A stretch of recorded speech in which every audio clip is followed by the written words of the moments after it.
Hello friends, स्वागत है आपका एस्ट्रोपति यूट्यूब चैनल पे। Welcome to Astropathy YouTube channel and astropathy.com।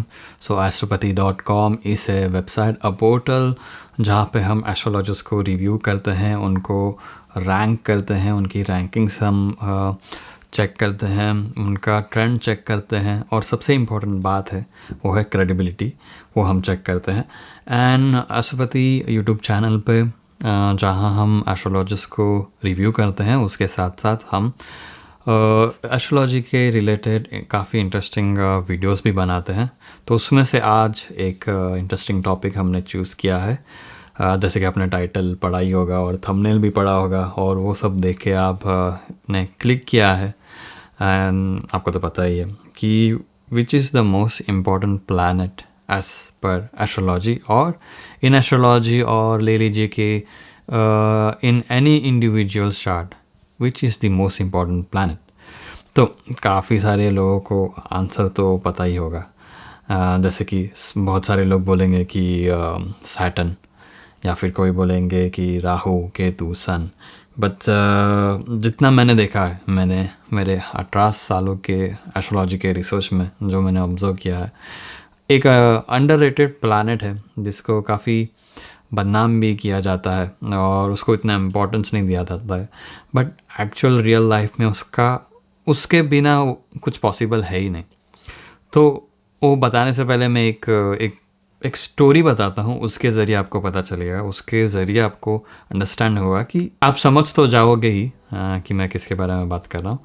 But मान लीजिए कि लाइक कोई एक इंसान है, कोई एक पर्सन है, यंग पर्सन है, 15, 16, 17, 18 साल की उम्र, कुछ ऐसा एक एज है। वो अपना गांव शहर छोड़कर एक बड़े शहर में जाता है, एक बड़ी सिटी में जाता है, बिना कुछ आइडिया के कि यार मैं वहाँ जाके क्या करूँगा। बस एक ही है, अपने शहर में काम नहीं है, धंधा नहीं है, प्रॉस्पेरिटी नहीं है। किसी ने बोल दिया कि जाओ, शहर जाके काम करो। टिकट भी नहीं है, बिना टिकट के कैसे तो भी ट्रेन में सफ़र करके, इंग्लिश का सफ़र करके और हिंदी का सफ़र करके वो एक बड़े शहर पहुंचता है। वो व्यक्ति, कुछ पहचान नहीं, कोई नहीं, ना बहन, ना माँ, ना बाप गुज़र चुका है, माँ है, बूढ़ी है। वही एक ट्रेजिक सा, एक टिपिकल अपना जो एक स्टोरी होता है, जहाँ पे एक अकेला इंसान बिना कुछ सपोर्ट के सिटी में पहुंचता है काम धंधा ढूंढने के लिए।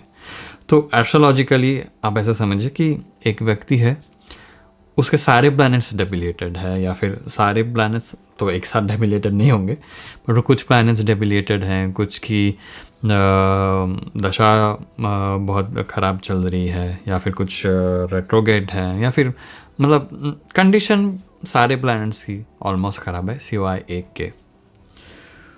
तो माँ गाँव में बूढ़ी, मून, वो मान लीजिए कि मून ख़राब है, पिता है नहीं, सन ख़राब है, पैसे है नहीं, वीनस ख़राब है, दोस्त भाई बंधु, कोई स्किल, कुछ पढ़ाई नहीं है, मर्क्यूरी ख़राब है, कोई गाइड करने वाला नहीं है, जुपिटर ख़राब है।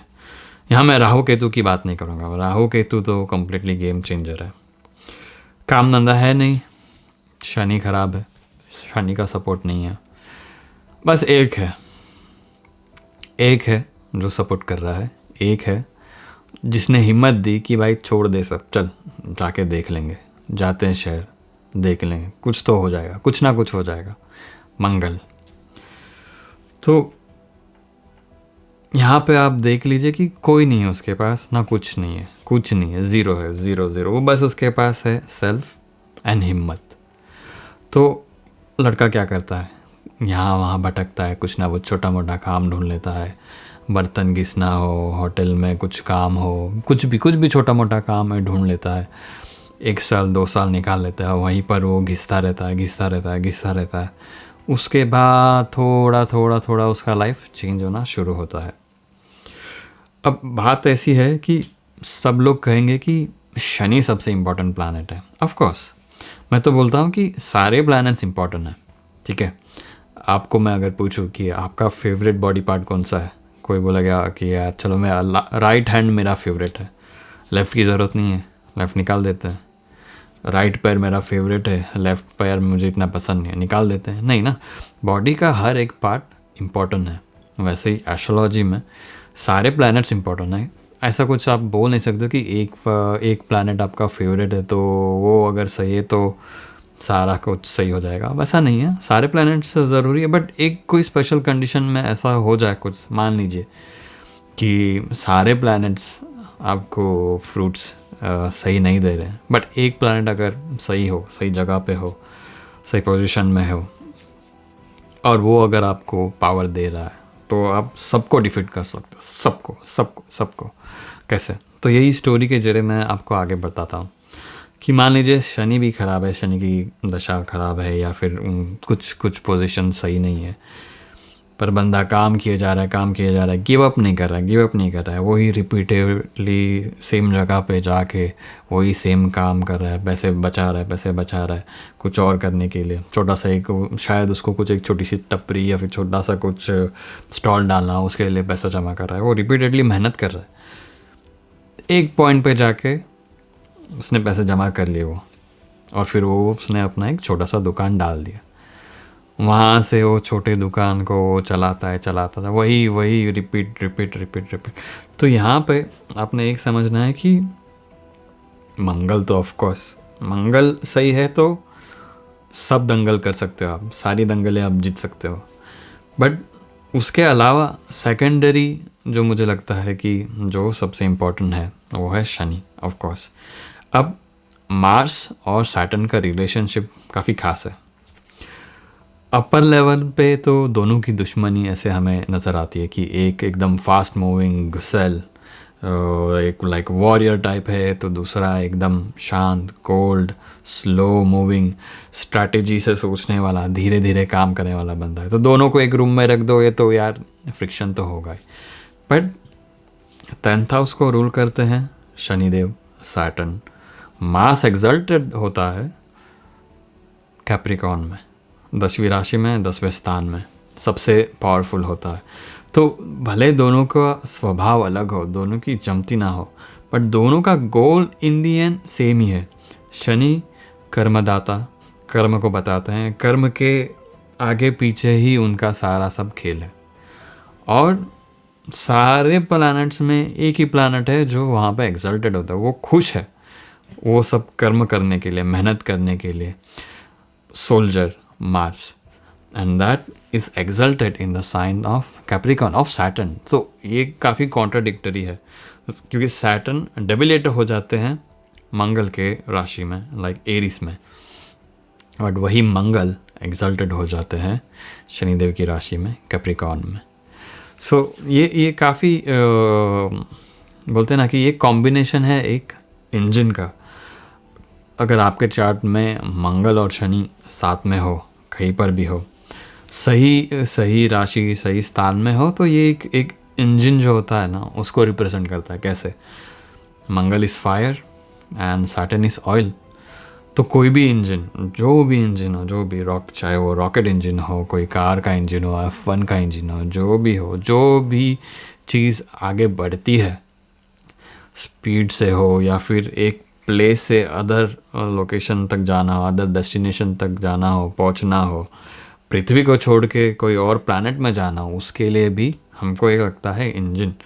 और engine is like a placement. एक समझ लीजिए कि आपके कुंडली में कोई प्लेस, एक राशि ऐसी है जो इंजन का काम प्ले करती है, उसमें ये दोनों आ जाए, आपकी क्या बोलते हैं, डायरेक्शनल स्ट्रेंथ मिल जाए, या फिर दृष्टि पड़ जाए उस घर पे, तो वो इंजन, वो भाव, वो राशि वो चल पड़ती है इंजन की तरह। तो जैसे बेसिक है, इंजन के अंदर ऑयल होता है, स्पार्क आता है, कंबशन होता है, एक ब्लास्ट होता है, एंड इंजन चलता है आगे। तो Saturn and Mars are like this. उनका रिलेशन भले अपर लेवल पे एकदम मतलब ऐसा हो कि ऑपोजिट, जमता ही नहीं है, बट बीनीथ डीप काफ़ी उनको, मतलब 10वें स्थान, 10वां कर्म, उसको लेके वो काफ़ी ही अग्रसर होते हैं, उनको वो करना ही करना है।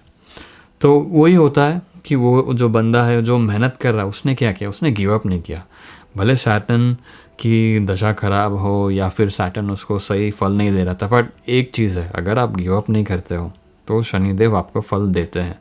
भले दशा खराब हो, दिशा खराब हो, कुछ भी हो, जो बंदा गिव अप नहीं करता है, मेहनत करते जाता है रिपीटेडली, स्पेशली सेम चीज़ रिपीट कर रहा है, क्योंकि सैटर्न का काम है रिपीटेशन, वो रिपीट कराएगा। तो जब तक आप वो रिपीट कर करके उसको मास्टर नहीं करा, आप घिस नहीं जाते हो, आपकी चमड़ी मोटी नहीं हो जाती है वो कर करके, तब तक आपको शनिदेव रिजल्ट नहीं देंगे। तो यही होता है इस पर्सन के लाइफ में, वो मेहनत करते जाता है, कुछ नहीं था, कोई नहीं, कुछ नहीं, वहाँ से आके उसने काम ढूंढा, काम किया, पैसे जमा करके एक छोटी सी दुकान डाली, दुकान से और उसने एक बड़ी दुकान ले ली और बड़ी दुकान ले ली, और वो बड़ा होते गया। तो यही होता है। तो सैटर्न खुश हो गए, सैटर्न एक बार खुश हो गए तो फिर क्या आया? पैसा, वीनस आने से उसने और स्किल सीखे, उसका नेटवर्क बढ़ा, उसके दोस्त बने। मर्क्यूरी, नॉलेज मिला उसको। एंड देन दूसरा एक प्लैनेट जो फिर उसको फ्रूट देता है वो है सन। नाम हुआ, यश हुआ, कीर्ति हुई, सब लोग जानते हैं उसको, भाई ये ज़ीरो से बंदे ने स्टार्ट किया था, आज देखो उसके 10 दुकानें हैं, कीर्ति हुई। उसके बाद हुई शादी, उसका जो है ग्रह गृहस्थी ये बसी, उसको नॉलेज मिला, उसको ब्लेसिंग्स मिली डिवाइन से, तो है जुपिटर। सब हो गया, सब एक बना लिया उसने, बच्चे, बीवी, पैसा, सब उसने ज़ीरो से बना लिया। एक मन को शांति मिली कि मैंने अपनी मेहनत से सब बनाया है। तो हुआ मून। इसमें मैं राहु केतु को नहीं ऐड कर रहा हूँ, और राहु केतु का तो सीन ही अलग है। राहु केतु अगर सही होंगे तो ये सब प्रोसेस ही नहीं करनी पड़ेगी उसको। शहर में आते ही उसको कुछ एक ऐसा अचानक कुछ मिल जाएगा कि अचानक रातों रात हो जाएगा, पर वो रातों रात जो होता है वो रातों रात गिर भी जाता है। तो राहु केतु को मैं इसमें इन्वॉल्व नहीं करता। हाँ, एक ऐसा है, कोई स्ट्रगल कर करके यहाँ तक पहुँचा है और उसके राहु केतु भी काफ़ी अच्छे हैं, तो वो लेजेंड लेवल पे पहुँच जाता है।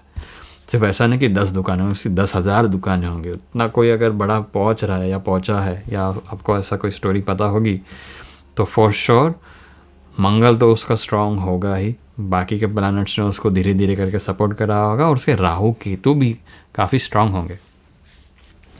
तो मंगल का स्ट्रांग होना काफ़ी ज़रूरी है आपके चार्ट में, क्योंकि एक जैसे हम जानते हैं महाभारत का युद्ध होना था, उसमें अर्जुन ने गिव अप कर दिया था। जब युद्ध का टाइम आया, सबको देखा, बोला यार ये तो मेरे दोस्त, बंधु, भाई, पिता के भाई, ये सब मतलब मेरे रिलेटिव्स हैं, इनसे मैं कैसे लड़ूं, मैं तो नहीं लड़ पाऊँ। सब था अर्जुन के पास, सब था, ठीक है। उसके पास आर्मी थी, उसके हथियार थे, सब थे, साक्षात श्री कृष्ण थे। भगवान उसके साथ होते हुए भी उसकी हिम्मत नहीं हो रही थी। भगवान को उसको समझाना पड़ा कि भाई पार्थ, शस्त्र उठाओ और युद्ध करो। तो युद्ध तो करना ही था, मतलब सारे प्लैनेट्स उसके साथ थे ना, उसका सन भी था उसके साथ, उसका जुपिटर भी था उसके साथ, डिवाइन उसके साथ साक्षात था, जो कि बताता है जुपिटर। एक ही काम मुझसे नहीं हो रहा था, वो था आत्मविश्वास, सेल्फ पे बिलीव एंड स्ट्रेंथ, वो नहीं था, एंड दैट वाज मार्स। तो मार्स का होना बहुत ही इम्पोर्टेंट है आपके चार्ट में, आपके लाइफ में, आपके सराउंडिंग में भी। अगर कोई ऐसा हो, मान लीजिए कि एक फैमिली है, ठीक है, वहाँ पे कुछ एक इशू आता है, कुछ एक प्रॉब्लम आता है, और 4 लोग हैं, उसमें से 3 लोग इमोशनल लोग हैं, एकदम रो रहे, धो रहे, परेशान हो रहे, अरे क्या करें, हमको समझ नहीं आ रहा है, यहाँ वहाँ भाग रहे हैं, मतलब गिव अप कर दिया है, हम तो अब लूट गए, बर्बाद हो गए, वो जो डायलॉग होता है वो सब मार रहे हैं। उस पर जो एक चौथा आदमी है वो मंगल वाला है, उसका मंगल स्ट्रांग है, सबको उठाता है, सबको स्ट्रेंथ देता है, बोलता है नहीं हम लड़ेंगे, जो भी प्रॉब्लम है, जो भी इशू है, इसको हम पार करेंगे। होता है ना, हर एक फैमिली में एक ऐसा बंदा होता है कि भले उसकी एज छोटी हो या फिर वो उस लेवल पे ना हो, जैसे कि लाइक यूजुअली पिताजी होते हैं, उनको हम देखते हैं कि वो संभाल लेंगे। मान लीजिए पिताजी नहीं है, कोई अकेला ही एक बंदा है जिसको सब हैंडल करना है, शायद से वो छोटा भाई हो सकता है या कोई भी हो सकता है, उसकी उम्र नहीं है, बट उसमें वो स्ट्रेंथ है, वो एक कॉन्फिडेंस है, और वो सब में कॉन्फिडेंस भर देता है कि भाई कर लेंगे। देखिए कितना डिफरेंस आता है, कितना डिफरेंस आता है आपके माइंडसेट में to achieve what goal you have. So Mangal का स्ट्रांग होना बहुत ही इंपॉर्टेंट है। और उसको खाली फोकट बदनाम कर दिया कि यार मंगल है, सिर्फ लड़ता रहेगा, मारामारी करता रहेगा। ये life is all about that. जो शुक्राणु है, जो शुक्राणु जन्म लेते हैं, वो भी तो लड़ें। करोड़ों शुक्राणुओं को पीछे छोड़ के एक आया है, उसने जन्म लिया है। आपकी बॉडी अगर कल छोड़ दे, बोल देखिए यार नहीं यार, ये जो है जो वाइट ब्लड सेल्स होते हैं, वो अगर गिव अप कर दें, बोल दे कि यार हम नहीं लड़ेंगे, बीमारियों से नहीं लड़ेंगे, हमको बैक्टीरिया वायरस से कुछ लेना देना नहीं, शांत बैठेंगे, 2 दिन में मर जाओगे। समझे? तो बॉडी भी तुम्हारी हर रोज़ लड़ी रही है अंदर ही अंदर। तुम्हारा जन्म ही लड़ाई से हुआ है। It's survival of the fittest. Survival of the fittest क्यों बोलते हैं? अगर आप not like just physically fit, but अगर आप अपने आप को डिफेंड नहीं कर पाओगे, आप अगर लड़ नहीं पाओगे बाकी प्रेडेटर से, तो आप ख़त्म हो जाओगे। और ये हर जगह सेम है। आप देखिए कि कोई कंट्री है, अगर वो कंट्री कल बोल देता है कि यार हम नहीं लड़ेंगे, तो फॉर एग्जांपल एक रशिया यूक्रेन वाला जो वॉर है, काफ़ी इंटरेस्टिंग है। यूक्रेन के पास न्यूक्लियर बॉम्ब्स थे, ठीक है, बट उन्होंने एक गलती करी, उन्होंने वो दे दिए। रशिया को बोल दिया कि यार देख, हम तेरे को दे रहे हैं ये वेपन सारे न्यूक्लियर बम, पर तू हम पर अटैक नहीं करेगा, और अमेरिका और यूरोप जो है हमको सिक्योरिटी देगा। ठीक है, ले लिया। आज रिजल्ट देखिए क्या है। वही अगर यूक्रेन अगर रख देता सारे न्यूक्लियर बम्स, तो शायद से रशिया अटैक नहीं करता। वो भी संभाल के रहता कि भाई ये मेरे को भी हार्म कर सकता है, बट वो एक मिस्टेक की वजह से आज देखिए। तो वो वीकनेस जो है, of course there is always someone stronger than you, but you have to be stronger. आप बोल ही नहीं सकते अगर सामने वाला कितना भी स्ट्रांग हो। द सेम एग्जाम्पल वॉर का, Ukraine still is fighting, no, इतने 2 साल 3 साल हो गए हैं, एंड अभी भी अगर वो कंट्री फाइट कर रहा है, तो it's again same saying that you have to be strong. आप वीक नहीं रह सकते। ये हर जगह है, हर जगह। आप अपने वर्क प्लेस पे देख लीजिए, अगर आप वीक रहते हैं, आप अपने आप को डिफेंड नहीं कर पाते, या आप अपने आप को दिखा नहीं पाते ऐसे कि आप स्ट्रांग हो, and nobody should mess with you, everybody will come and mess with you, everybody will bully you. तो ये एक नेचर का लॉ है। अगर आपको एस्ट्रोलॉजी समझना है ना, सबसे पहले आप नेचर को समझिए। नेचर को समझ लेंगे तो आप एस्ट्रोलॉजी को बहुत ही ईजी से समझ सकते हैं। नेचर का रूल है, वही एस्ट्रोलॉजी में भी इम्प्लाई होता है, आपके ऊपर, हमारे ऊपर, सबके ऊपर इम्प्लाई होता है। हाँ, कुछ लोगों का ऐसा होता है कि यार जन्म से ही पैसे वाले हैं, अमीर हैं, वो तो कोई उनका फिर कुछ अलग राजयोग एक्टिव होगा, या फिर उनको कुछ अलग प्लैनेट का फल मिल रहा होगा। पर जो सेल्फ मेड लोग हैं, जो ज़ीरो से हीरो बने हैं, उनका मंगल कहीं ना कहीं स्ट्रांग है। उस मंगल ने आपको गिव अप करने नहीं दिया, या वो ऐसे व्यक्ति को कभी झुकने नहीं दिया। 4 रोटी उनको कम मिले, 1 रोटी से काम चला लेंगे, खुद गर्ज रहेंगे। बट ऐसे लोग सिर्फ 1 रोटी पे तो रह ही नहीं पाते। भूख होती है अंदर से, एकदम भूख की भाई कुछ एक गोल अगर वो ठान लेते हैं, जिनका भी मंगल स्ट्रांग है, वो बोल देते हैं कि ये मैं करके रहूँगा, तो वो करके रहेंगे। कोई सपोर्ट दे ना दे, अकेले दम पे वो कर देंगे, बट वो कर देंगे। तो अगर आपको जानना है कि आपका मंगल स्ट्रांग है या नहीं, या फिर आपके आसपास कोई लोग अगर आपको ऐसे दिखते हैं, मैं एस्ट्रोलॉजिकली नहीं बताऊंगा कि आपके चार्ट में खोल के आप देख लो कैसे, वो और भी सिंपलर वे में बताता हूँ कि कुछ लोगों के स्वभाव से ही आप समझ जाओगे, देख के ही समझ जाओगे कि अरे हाँ, इसका मंगल कहीं ना कहीं स्ट्रांग है। एक इंटरेस्टिंग ऑब्जर्वेशन ऐसा है, जिसका भी मंगल स्ट्रांग है ना, वो घर पे रहना पसंद नहीं करेगा। जैसे ही वो घर पे आता, ऐसा व्यक्ति अगर आपको दिखता, आपके घर में है या आपके फ्रेंड्स में घर पे रहता है, तो कच कच कट कट फाइट, फिर वो डिसिप्लिन, वो मंगल वाला जो भी उसके अच्छे क्वालिटीज़ हैं, वो जब घर पे इम्प्लाई करता है, कचरा हो जाता है सब। वो गुस्सा बहुत करता है, क्योंकि मंगल डेबिलेटेड कहाँ होता है? कर्क राशि में, 4th हाउस में, 4th राशि में।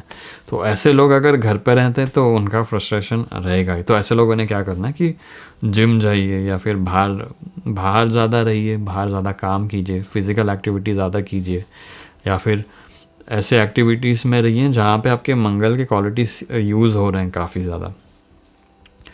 मेल फ्रेंड्स उनके ज़्यादा होंगे, ऐसे लोगों के जिनका मंगल स्ट्रांग होगा।